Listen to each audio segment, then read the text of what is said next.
Assalamualaikum warahmatullahi wabarakatuh, saudaraku pemirsa Tembelang TV, khususnya dulur-dulur Kota Jombang.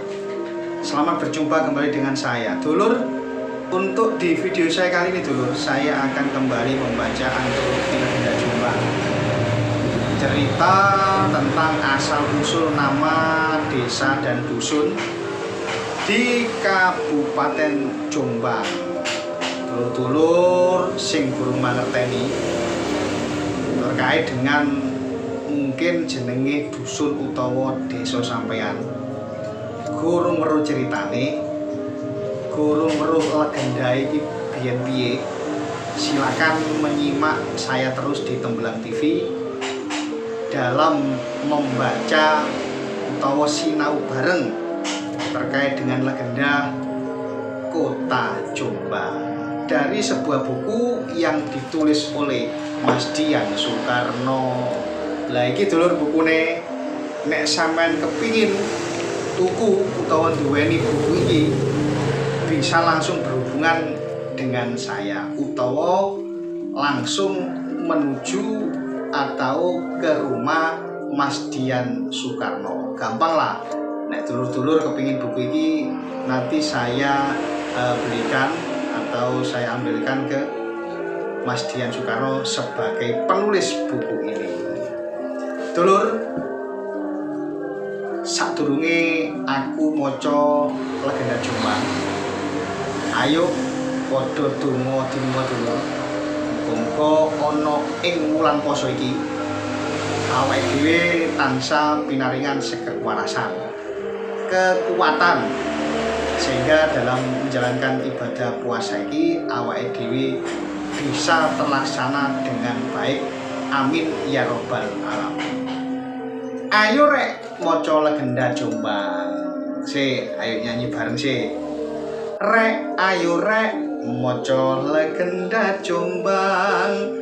Rek, ayo rek maca Legenda Jombang. Ayo rek maca Legenda Jombang.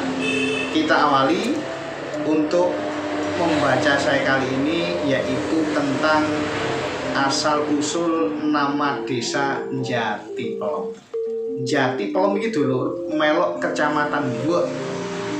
Salam kepada saudara-saudaraku dulur-dulur Jati Pelem.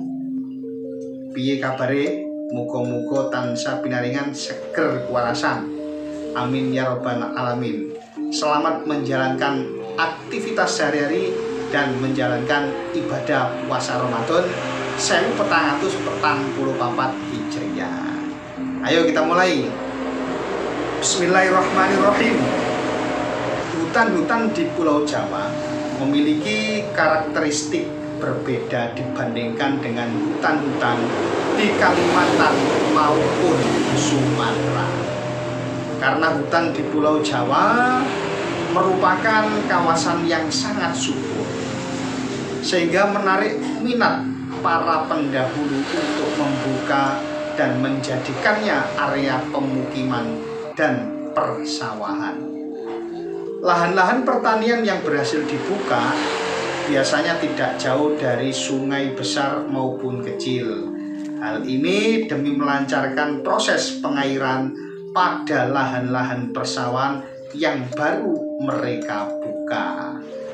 Jadi dulur, nenek moyangnya awake dhewe biyen nalikane mbabat alas, buka hutan, terus kemudian membuat rumah, ini biasanya dipilih untuk pinggir-pinggir kali biar memudahkan aktivitas sehari-hari. Lanjut. Konon ketika upaya membuka lahan itu dimulai, tidak sedikit korban jiwa bagi yang melakukannya. Apalagi jika menebang hutan hanya mengandalkan tangan kosong alias tanpa dibekali ilmu bela diri dan kebatinan. Jadi babat alas ini gak sembarangan dulu, kudu siap lahir batin. Godaan dapat berupa serangan binatang buas, gangguan perampok dan dari makhluk tidak kasat mata atau makhluk gaib. Namun bagi mereka yang telah mempersiapkan diri sebelumnya, maka berbagai jenis godaan itu dapat diselesaikan dengan mudah.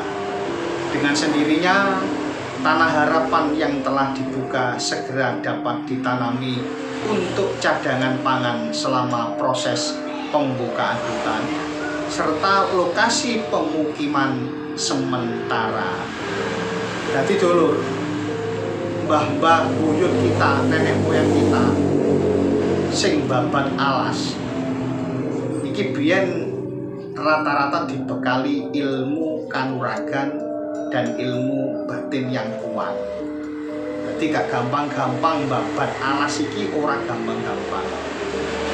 Mongko dulur, sudah selayaknya kita ini senantiasa mengucap syukur kepada Allah Subhanahu wa Ta'ala dan berterima kasih kepada nenek moyang kita, mbah-mbah buyut kita dulu sing babat desa. Lanjut dulu. Menurut si empunya cerita, sebelum dilakukan penebangan kayu-kayu hutan, biasanya diawali dengan upacara adat atau ritual berupa ambengan atau kenduri nasi kuning dan tumpengan. Kenduri ini diprakarsai pimpinan rombongan yang akan membuka kawasan hutan.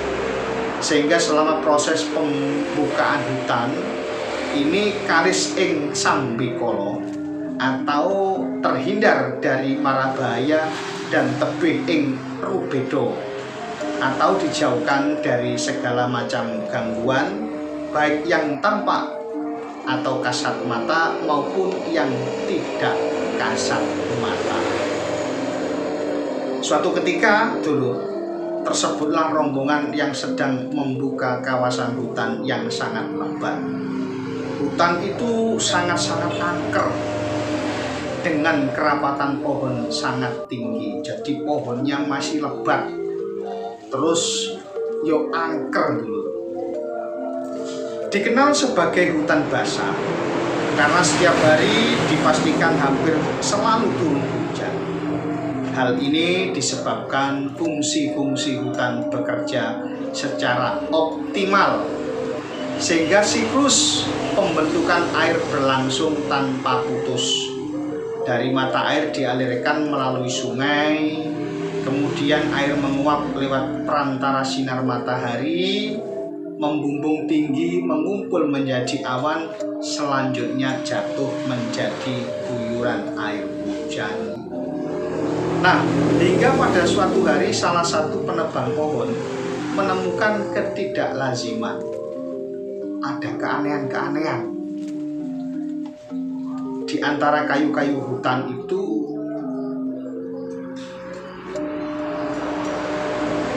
ada keanehan-keanehan di antara kayu-kayu hutan. Orang itu ternyata menemukan dua batang pohon berlainan jenis tumbuh berdampingan. Pohon itu adalah jenis pohon jati dan mangga. Jadi ada dua pohon. Ternyata ketika orang itu mau memotong tumbuhan atau pohon jati, ada dua pohon di depannya. Ternyata pohon jati dan pohon mangga. Istilah setempat wit jati dan wit pelem. Dari dua pohon itulah akhirnya desa yang mereka dirikan diberi nama Jati Pelem. Masuk kecamatan Diwa ini dulur, Jati Pelem. Dulur, itulah tadi sedikit membaca saya tentang legenda Jombang. Narasumber dari cerita iki rek yaiku Bapak Bambang Rudito. Ini Pak Bayan Sumberjo, Desa Nglagahan, Perak, Jombang. Saudaraku, itulah tadi membaca saya, mudah-mudahan bermanfaat dan untuk mengisi waktu luang kita daripada bengong tidak ada kegiatan. Dulur, tetap semoga panjenengan semua dapat menjalankan ibadah puasa dengan ridha Allah Subhanahu wa Ta'ala. Saya akhiri, Allahul muwaffiq ila aqwamit thoriq. Wassalamualaikum warahmatullahi wabarakatuh.